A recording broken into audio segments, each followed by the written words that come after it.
পরপর 2 মেয়াদের বেশি কেউ প্রধানমন্ত্রী থাকতে পারবেন না, সংবিধানে এমন বিধান রাখতে চায় বিএনপি।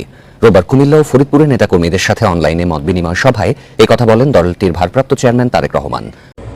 বাংলাদেশ আওয়ামী লীগের এই পতনে আর কিছু ভালো হোক না হোক, একটা জিনিস দৃশ্যত ভালো হয়েছে, একটা জিনিস একদম দৃশ্যত ভালো হয়েছে। দেখেন, বাংলাদেশের প্রধান যে দুইটা রাজনৈতিক দল, তাদের মধ্যে একটা দলকে যারা লিড করেন, মানে বেগম খালেদা জিয়ার ছেলে তারেক রহমান, তিনি কালকে যে বক্তব্য দিয়েছেন, আমার মনে হয় যে পুরো বিএনপি সারপ্রাইজ হয়েছে।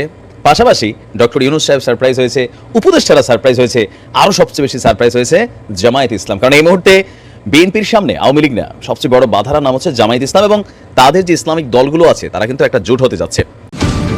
অন্তর্বর্তী সরকারের প্রধান উপদেষ্টা ডক্টর মোহাম্মদ ইউনূসের বিশেষ সহকারী মাহফুজ আলমের যোগ্যতা নিয়ে অনেকেই প্রশ্ন তুলেছেন, কে এই মাহফুজ আলম আর বৈষম্য বিরোধী ছাত্র আন্দোলনে তার কি অবদান ছিল। কিন্তু আপনি কি জানেন, বৈষম্য বিরোধী ছাত্র আন্দোলনে প্রধান মাস্টার মাইন্ড এই মাহফুজ আলম। বেকায়দায় পড়ার পর থেকে হাসিনা সরকার তাকে খুঁজছিল, কিন্তু খোঁজ বের করতে পারেনি, এমনকি নামটাও পর্যন্ত বের করতে পারেনি সব গোয়েন্দা সংস্থা মিলে। গতকালকে ঢাকা মেডিকেলের আমরা একটি ঘটনা শুনতে পেয়েছি। ঢাকা মেডিকেলে আমাদের যে ডাক্তার ভাইরা রয়েছে তাদের গায়ে হাত তোলা হয়েছে। যে যারা হাত তুলেছে তারা কি অভিযোগ করেছে? তারা অভিযোগ করেছে সেখানে নাকি একজন যে পেশেন্ট মারা গিয়েছিল সেখানে ডক্টরদের গাফিলাতি ছিল, ওই ঢাকা মেডিকেলের গাফিলাতি ছিল। এখন প্রশ্ন হচ্ছে যে ডক্টরদের বা ঢাকা মেডিকেলের যে গাফিলাতি ছিল কিনা এটি নির্ধারণ আপনি কিভাবে করতে পারেন, কোন এক্সপার্টিজের ভিত্তিতে এটি নির্ধারণ করতে পারেন, এবং এই অথরিটিটা আপনাকে কে দিয়েছে? যদি কোনো গাফিলাতি থেকে থাকে, ডক্টরের হোক, প্রশাসনের হোক, কিংবা যে কারো হোক, কিংবা কর্তৃপক্ষের হোক, অবশ্যই তার বিচার হবে। তার বিচার একটি প্রক্রিয়াধীন প্রক্রিয়া হবে। আসসালামু আলাইকুম রাহমাতুল্লাহ। প্রিয় দর্শক শ্রোতা, আশা করি সকলে ভালো আছেন, আলহামদুলিল্লাহ। প্রিয় দর্শক শ্রোতা, আপনারা ভিডিওর শুরুতে ভিডিওর বিশেষ অংশগুলো দেখলেন, অবশ্যই আপনারা বুঝতে পারছেন। প্রিয় দর্শক শ্রোতা, আজকে টপ কয়েকটা নিউজ নিয়ে হাজির হয়েছি। আশা করি আপনারা সম্পূর্ণ শুরু থেকে শেষ পর্যন্ত দেখবেন, তাহলে আপনারা সম্পূর্ণ বিষয়টি বুঝতে পারবেন। প্রিয় দর্শক শ্রোতা, চলুন আর কথা না আবার আমরা সেই ভিডিওগুলো একে একে দেখে আসি। পরপর 2 মেয়াদের বেশি কেউ প্রধানমন্ত্রী থাকতে পারবেন না, সংবিধানে এমন বিধান রাখতে চায় বিএনপি। রোববার কুমিল্লা ও ফরিদপুরে নেতাকর্মীদের সাথে অনলাইনে মতবিনিময় সভায় একথা বলেন দলটির ভারপ্রাপ্ত চেয়ারম্যান তারেক রহমান। 5ই আগস্ট স্বৈরাচার পতনের সাথে মানুষের নতুন ভাষা পড়তে ও বুঝতে না পারলে নেতাকর্মীরা ছিটকে পড়তে পারেন বলে ধরেন তারেক রহমান। বলেন, এতদিন শুধু আওয়ামী লীগ ছিল দলটির প্রকাশ্য প্রতিপক্ষ, নেতাকর্মীরা তাদের আক্রমণের ধরন সম্পর্কে জানত, এখন চারপাশে অসংখ্য অদৃশ্য প্রতিপক্ষ।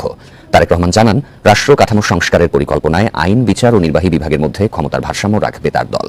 ধর্ম, বর্ণ, সমতল, পাহাড়ি নির্বিশেষে সবার সম অধিকার নিশ্চিতেরও ঘোষণা। বাংলাদেশ আওয়ামী লীগের এই পতনে আর কিছু ভালো হোক না হোক, একটা জিনিস দৃশ্যত ভালো হয়েছে, একটা জিনিস একদম দৃশ্যত ভালো হয়েছে। দেখেন, বাংলাদেশের প্রধান যে দুইটা রাজনৈতিক দল, তাদের মধ্যে একটা দলকে যারা লিড করেন, মানে বেগম খালেদা জিয়ার ছেলে তারেক রহমান, তিনি কালকে যে বক্তব্য দিয়েছেন, আমার মনে হয় যে পুরো বিএনপি সারপ্রাইজ হয়েছে।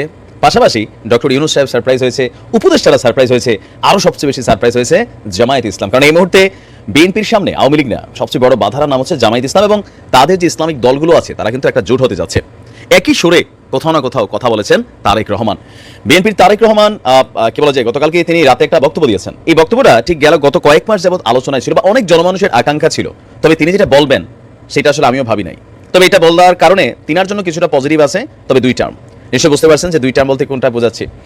আমরা দেখছিলাম যে আমাদের যারা বিভিন্ন রাজনৈতিক দলগুলো আছে, বা সাধারণ বৈষম্য বিরোধী ছাত্র আন্দোলনের যারা ছাত্ররা আছে বা আমজনতারা আছে, আমরা চাচ্ছি বাংলাদেশে যে রাজনীতির সুস্থ ধারাটাকে ফিরাতে একজন ব্যক্তি 2 বারের বেশি প্রধানমন্ত্রী হবে না। তবে এখানে একটা ওয়ার্ডগত প্যাচ আছে, আমি মনে করি এই প্যাচটা সরাই দেওয়া দরকার। তারা বলতেছে টানা 2 বারের বেশি প্রধানমন্ত্রী থাকতে পারবে না।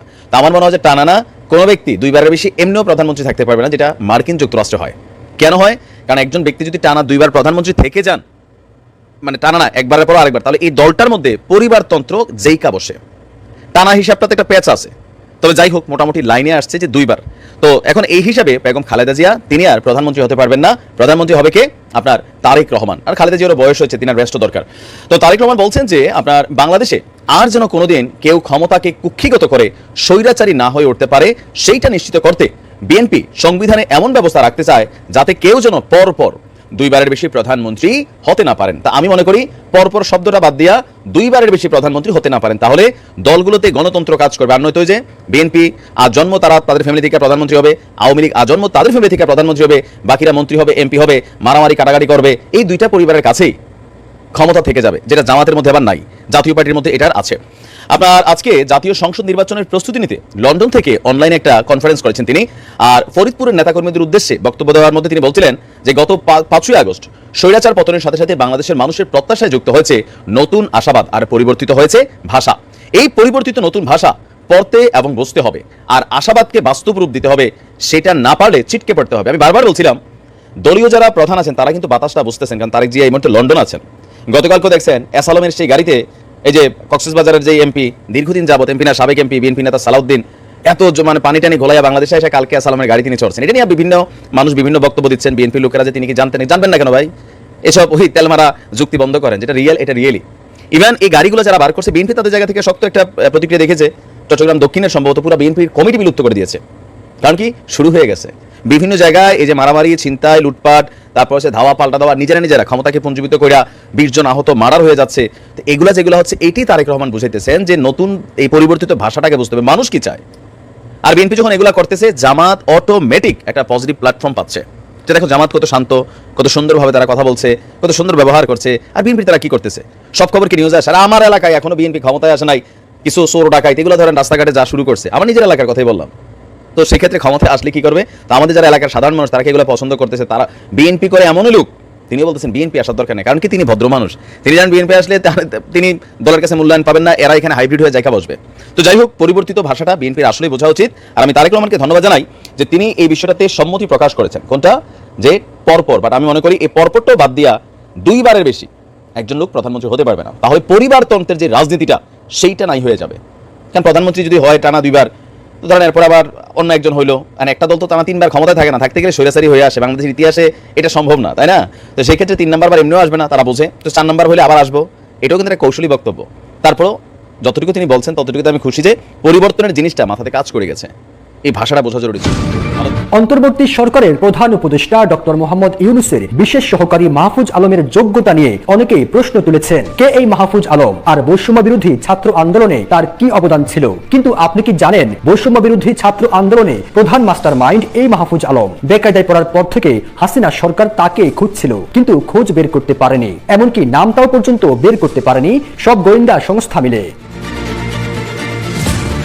মাহফুজ আব্দুল্লাহ, যাকে আপনারা মাহফুজ আলম নামেই চিনেন, বলা যায় তিনি ছাত্র আন্দোলনের মস্তিষ্ক ছিলেন। মাহফুজ তার আড্ডাবাজি এবং পাণ্ডিত্যপূর্ণ জ্ঞানের জন্য পরিচিত ছিলেন। তিনি ব্রিটিশ ভারতের বিভক্তির পর থেকে এখন পর্যন্ত হওয়া সকল রাজনৈতিক দলের উত্থান পতনের সম্পর্কে বেশ ভালো জ্ঞান রাখেন। মাহফুজ আলম গণতান্ত্রিক ছাত্র শক্তির ছায়াতলে নতুন গ্রুপ বৈষম্য বিরোধী ছাত্র আন্দোলন নামে তৈরি করে 55 জনের কোনো পলিটিক্যাল ব্যাকগ্রাউন্ড বিহীন সমন্বয়কের দল বানিয়ে সফলতার দ্বার প্রান্তে নিয়ে যান। এক কথায় মাহফুজ আলম ছিলেন মাস্টার মাইন্ড। আন্দোলন যেন পলিটিক্যাল দলগুলোর দ্বারা কুলুষিত না হয়, সকল ছাত্র ছাত্রীদের এক ছাতার নিচে আনার জন্য সকল কৌশল ঠিক করতেন মাহফুজ আলম। বৈষম্য বিরোধী ছাত্র আন্দোলনকে বেগবান করে গেছেন তিনি। অনেকেই তাকে 24-এর এই আন্দোলনের মাস্টার মাইন্ড এবং সমন্বয়কদেরও সমন্বয়ক বলে অভিহিত করেন। Bangla blockade, complete shutdown, March for Dhaka, এই সবগুলো ছিল মাহফুজ আলমের দেওয়া নাম। 6 সমন্বয়ক ডিবি হেফাজতে থাকার পরেও একের পর এক কর্মসূচি আসে, সফল হয় প্রতিটা কর্মসূচি। কিভাবে কে কোথায় বসে তৈরি করত এই রূপরেখা। তবে সম্প্রতি ডক্টর ইউনূসের বিশেষ সহকারী হিসেবে নিয়োগের পর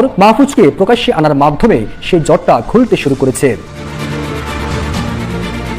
সার্জিস আলমকে এই পদে নিযুক্ত করলেও হয়তো এমন সমালোচনা হতো না, তবে এরকম সার্জিস তৈরি করার যোগ্যতা রাখেন মাহফুজ আলম। ঢাকা বিশ্ববিদ্যালয়ের সাবেক শিক্ষার্থী রবিউল রাফি জানান, সিরাজুল আলম খান জরুল হক হলকে কেন্দ্র করে গড়ে তুলেছিলেন গোপন সংগঠন স্বাধীন বাংলা বিপ্লবী পরিষদ, যাদেরকে ইতিহাসে আমরা নিউক্লিয়াস নামে চিনি। সেই হলেই আবারও এক ঝাঁকড়া চুলের যুবক আসবে, যার মাথার খুদ ধারার বুদ্ধিতে কবর রচনা হবে প্রবল পরাক্রমশালী এক ফ্যাসিস্ট রেজিমের।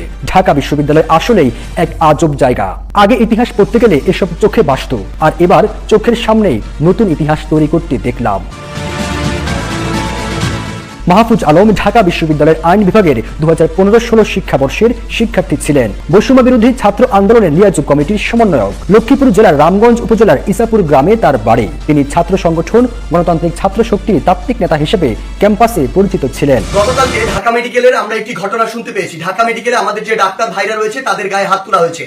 যে যারা হাত তুলেছে তারা কি অভিযোগ করেছে? তারা অভিযোগ করেছে সেখানে নাকি একজন যে পেশেন্ট মারা গিয়েছিল সেখানে ডক্টরদের গাফিলাতি ছিল, ওই ঢাকা মেডিকেলের গাফিলাতি ছিল। এখন প্রশ্ন হচ্ছে যে ডক্টরদের বা ঢাকা মেডিকেলের যে গাফিলাতি ছিল কিনা এটি নির্ধারণ আপনি কিভাবে করতে পারেন? কোন এক্সপার্টিজের ভিত্তিতে এটি নির্ধারণ করতে পারেন? এবং এই অথরিটিটা আপনাকে কে দিয়েছে? যদি কোনো গাফিলাতি থেকে থাকে, ডক্টরের হোক, প্রশাসনের হোক, কিংবা যে কারো হোক, কিংবা কর্তৃপক্ষের হোক, অবশ্যই তার বিচার হবে। তার বিচার একটি প্রক্রিয়াধীন প্রক্রিয়া হবে, একটি তদন্তের মাধ্যমে হবে। সেই অভিযোগকে আপনি বিএমডিসি তে করতে পারেন, কিংবা সেই অভিযোগকে আপনি প্রশাসনের কাছে করতে পারেন। কিন্তু আপনার কি অভিজ্ঞতাটুকু রয়েছে, আপনার কি দক্ষতাটুকু রয়েছে যে একজন ডক্টর তার সাথে গাফিলতি করেছে কিনা সেটি যাচাই করার? আমাদের সবচেয়ে বড় এখন যে সমস্যাটি হয়ে গিয়েছে, আমরা এই বাঙালিরা অধিকাংশ ক্ষেত্রে অধিকাংশ বাঙালি নিজেদেরকে সব জায়গার দক্ষ মনে করি এবং সব জায়গায় নিজের নাক গলাতে যাই। আপনি আমাকে একটি জিনিস বলুন, যে ডাক্তার 5 বছর ধরে এমবিবিএস পাস করলো, 1 বছর ইন্টার করলো, এরপর বছর বছর ধরে বিভিন্ন ডিগ্রি নিল, পড়াশোনা করলো, তিনি একজন পেশেন্টকে যেভাবে ডিল করেন, তিনি পেশেন্টের ভিতরে এবং বাইরের বিষয়গুলো যেভাবে জানেন, যেভাবে ট্রিটমেন্ট করেন, আপনি কিভাবে মনে করেন আপনি সেই পড়াশোনা না করে শুধু বাইরে থেকে দেখে নিজের চোখে যা মনে হলো তা দেখে তাকে একটি নির্দিষ্ট রেজাল্ট দিয়ে দিচ্ছেন, একটি নির্দিষ্ট ব্লেম দিয়ে দিচ্ছেন। আমাদের জায়গা থেকে স্পষ্ট বার্তা, এরকম একটি ব্লেম দিয়ে আসলে যখন আপনি একজন ডক্টরের গায়ে হাত তুলেন, তখন আপনি যে কাজটি করেন সেটি আমরা বৈষম্য বিরোধী ছাত্র আন্দোলন আমাদের জায়গা থেকে কোনোদিনও সমর্থন করতে পারি না।